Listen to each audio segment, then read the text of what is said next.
So he comes home and he has an emergency. What happened? He comes home, he could barely, he really couldn't even walk himself.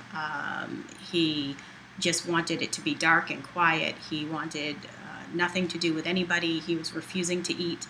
All he was doing was drinking, and it was only water. I was trying to get him to drink a Boost or Ensure, something to give him some nutrition, and he refused. Any food I'd put in front of him, he did his famous, "Ugh, it's gross," and he swatted it away. He drank water unbelievably. I mean, anytime he went from one position to another, even just moving on the couch, he needed that water right next to him.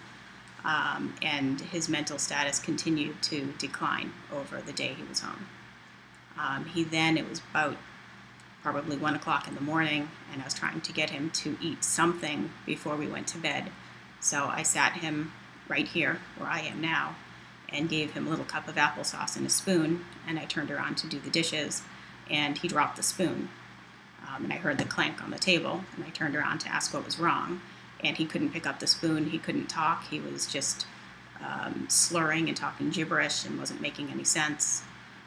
And I immediately called 911 and had him brought back to the hospital. However, I did not go back to the hospital that had discharged him because they were not really listening to his symptoms before.